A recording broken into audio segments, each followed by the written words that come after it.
은빛파워TV 구독자 여러분 안녕하세요. 노후에 꼭 필요한 정보를 전달해드리는 김주미 사회복지사입니다. 이번 시간 주제는 어르신들이 많이 이용하고 계시는 노인 장기요양보험 제도입니다. 이전에 3편에서 장기요양보험제도와 활용 방법에 대해 안내해드렸는데요. 이번 시간에는 장기요양보험제도를 이용하고 계시는 어르신과 가족분들의 궁금증을 들어보고 답변을 드리는 시간을 마련하였습니다. 이번 편에서도 자세한 정보 제공을 위해서 건강보험공단에서 함께 해주셨습니다. 국민건강보험공단 박지영 대리님입니다. 대리님, 은빛파워TV 구독자분들께 인사 부탁드립니다. 안녕하세요. 국민건강보험공단 서울강원지역본부 박지영 대리입니다. 네, 어르신들을 위한 유용한 노후 정보 제공에 함께 해주셔서 정말 감사합니다. 이번 시간에는 노인 장기요양보험 제도를 이용하고 계시는 어르신과 가족분들이 제도를 이용하시면서 느꼈던 궁금한 점에 대해 들어보고 답변을 드리려고 합니다. 먼저 첫 번째 질문 들어보시겠습니다. 저희 아버님이 작년에 장기요양 4등급을 받으시고 방문요양 서비스를 받으시는데 점차 건강 상태가 나빠지시더니 최근 6개월 전부터는 부축하면서 도움을 드려도 거동이 어려운 상태가 되었습니다. 아버님의 장기요양 등급을 다시 받을 수 있을까요? 또 장기요양 등급을 다시 받으면 3등급 또는 2등급으로 등급이 변경될 텐데 현재 받고 있는 서비스와 다르게 추가적인 서비스를 더 받을 수 있을까요? 대리님, 이런 상황에서는 등급 신청을 다시 할 수 있을까요?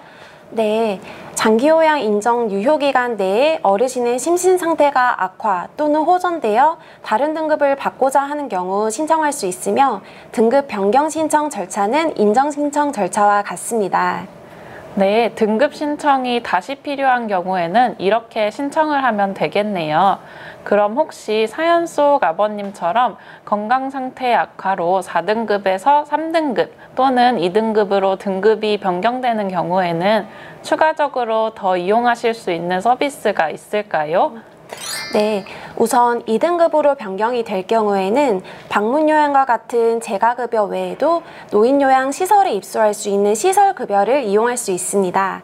그리고 가정에서 지속적으로 생활하면서 방문요양을 이용하는 경우에는 월 한도액이 19.4%인 24만 1,900원으로 증액되고 3등급으로 변경될 경우에는 8.5%인 10만 5,900원으로 증액되어 방문 횟수나 시간을 추가적으로 더 이용할 수 있습니다.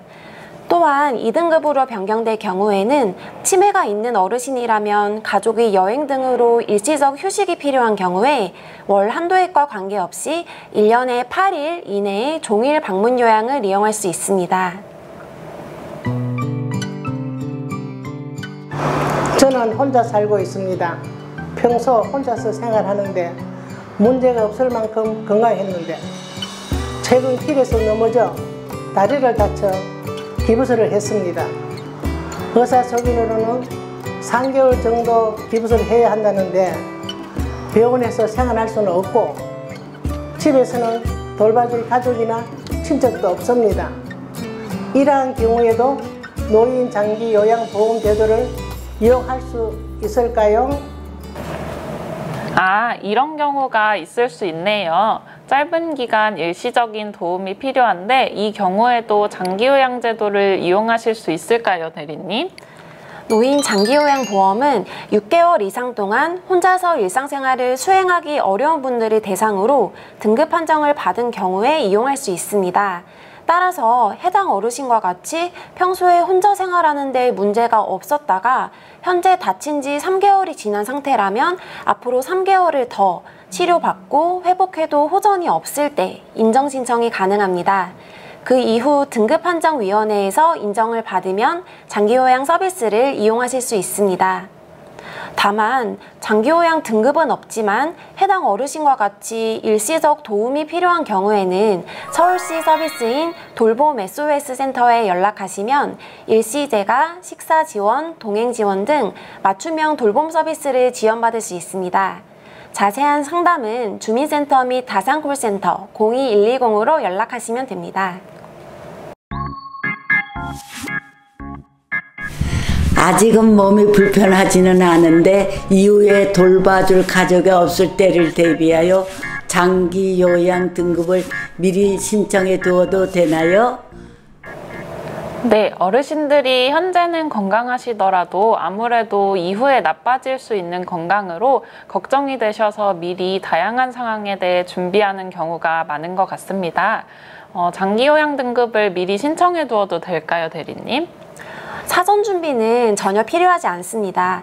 왜냐하면 장기요양 등급 판정은 공단 직원의 인정조사 결과와 의사가 작성한 의사소견서를 기준으로 심의하는데 두 가지 모두 최근 1개월의 심신 상태 기준으로 판단하고 있기 때문에 아직 몸이 불편하지 않다면 미리 신청해도 장기요양이 필요한 대상자라고 판정하기는 어렵습니다. 주변에 보면 건강이 좋지 못해서 도움이 필요한 분들이 많으신데요. 노인 장기 요양 보험 제도를 이용하시면 좋을 것 같은데 장기 요양 등급을 받으면 요양원에 입소해야 한다는 염려로 이용하지 않으려는 분들이 계시더라고요. 등급을 받았다고 해서 반드시 요양원에 가야 하는 건가요? 가정에서 지속적으로 지내시면서 이용할 수 있는 서비스가 있을까요? 이러한 염려를 하는 분들이 계실 수도 있겠네요. 꼭 요양원에 입소하지 않아도 되는 건가요? 그리고 가정에서 지속적으로 지내시길 원하신다면 방문 요양 외에 어떤 서비스를 추가적으로 이용할 수 있으실까요? 네, 가끔 어르신들께서 오해하시는 경우가 있는 것 같습니다.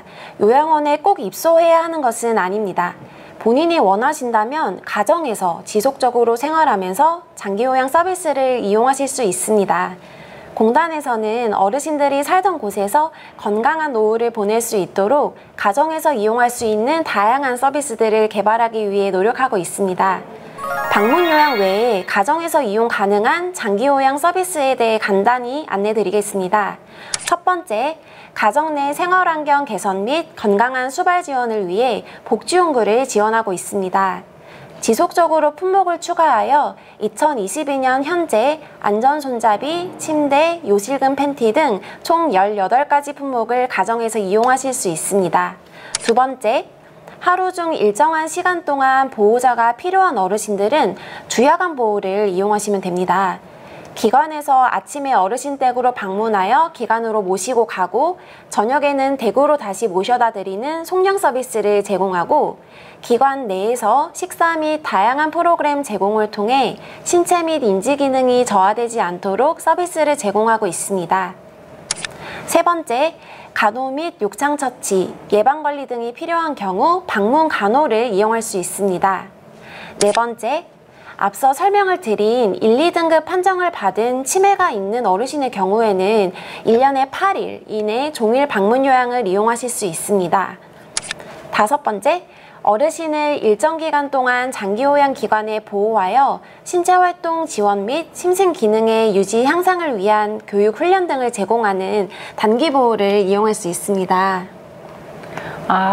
가정에서 이용할 수 있는 서비스들이 정말 다양하네요. 앞으로 어르신들께서 가정에서 지내실 때 말씀해주신 서비스들을 이용하시면 많은 도움이 될 것 같아요. 네, 오늘은 이렇게 국민건강보험공단 박지영 대리님과 함께 노인 장기요양보험 실제 이용 어르신과 가족분들의 궁금한 점에 대해 자세하게 답변을 받는 시간을 가졌는데 어떠셨나요? 저는 노인 장기요양보험에 대해 전문가 선생님의 답변을 들을 수 있어서 정말 유익한 시간이었던 것 같습니다. 저도 어르신들이 궁금해하시는 노인 장기요양보험 제도에 대해 설명드릴 수 있어서 정말 좋았습니다. 네, 대리님 오늘 이렇게 함께 해주셔서 정말 감사드립니다. 오늘 이 영상이 노인 장기요양보험에 대한 어르신의 궁금증에 대해 해소가 되었기를 바라며 다음 영상에서도 다른 유익한 정보로 찾아뵙겠습니다. 유튜브에서 노인 장기요양보험이나 국민건강보험공단을 검색하시면 다른 좋은 정보들을 많이 찾아보실 수 있습니다. 그리고 은빛파워TV 구독과 좋아요도 잊지 말고 눌러주세요. 감사합니다.